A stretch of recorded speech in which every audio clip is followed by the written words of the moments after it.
Welcome back. Today we've got a slightly more interesting video. It's my first drive on the road in this.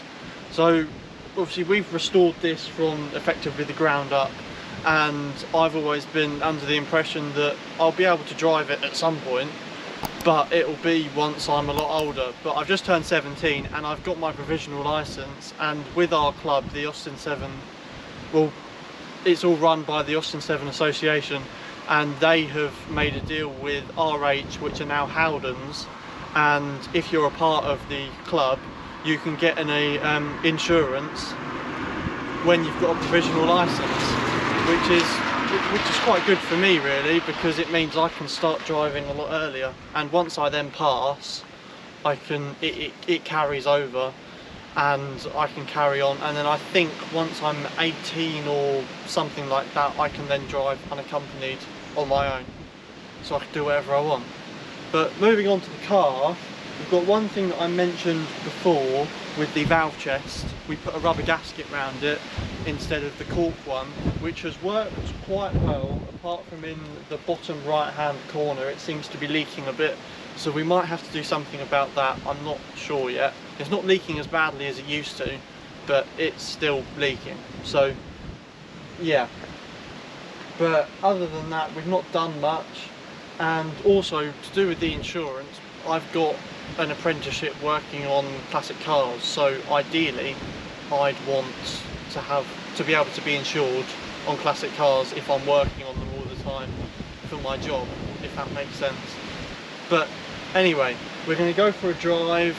I'm not quite sure where yet, but it will take a bit of getting used to, I'm sure, because we've got a lot of play in the steering, which we bought a new box for, but it's not been put on yet, so that's a job for the future. But today we're just going to go for a drive and it should be good fun.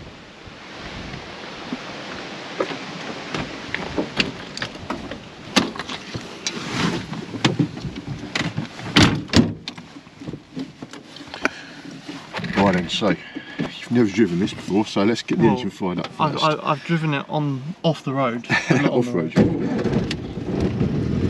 Okay, so we're still not charging. We have got some dynamo brushes on there, mate.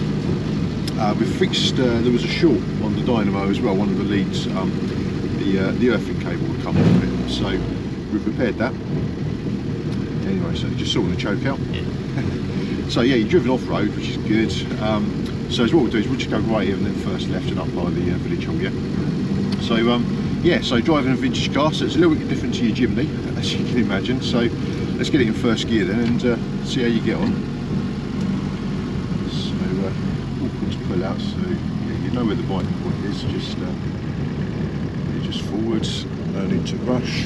Obviously you want a nice big gap if we do take a gap, because we ain't going to go out very fast.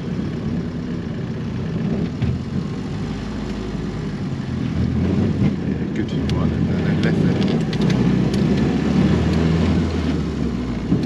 Okay, so you've changed gear in this car before. Yeah. So you just have to change gear a little bit slower, don't you, when you're going up the gears compared to the Jimny?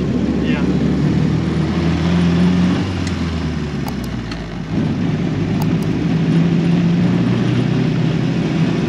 Right, so that's the first time you get into third gear then, isn't it? Mm-hmm. All good? Yeah. Right, just bear in mind, obviously the brakes aren't going to be anywhere near as good as the Jimnys. So we need to be looking well ahead, and like on this bend here, just looking for oncoming traffic, looking for places where you might have to stop, or places where other cars might be able to let you through. And we'll have to start braking in good time if we do need to start braking. So, what do you reckon? It's not that bad.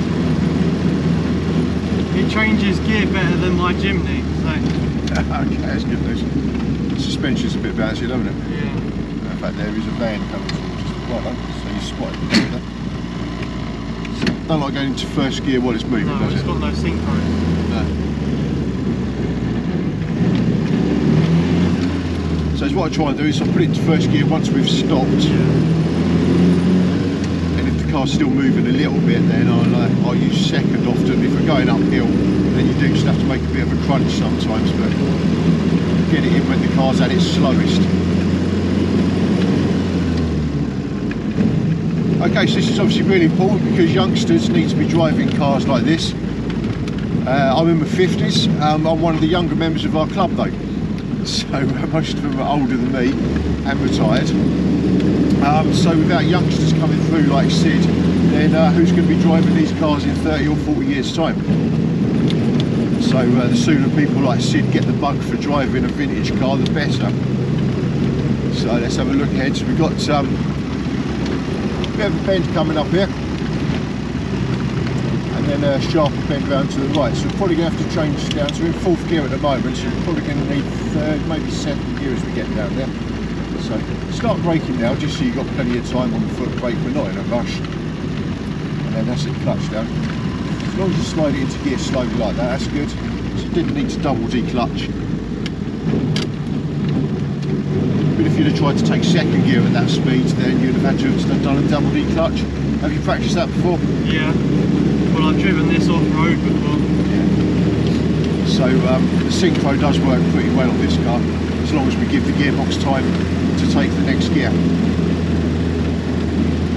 Good, so well done mate, I think that's going well. So we'll shut the camera off and follow us in the next video. We've got some more jobs to do on the car, as you know, and going to see a lot more Sid driving rather than me driving, which can only be a good thing.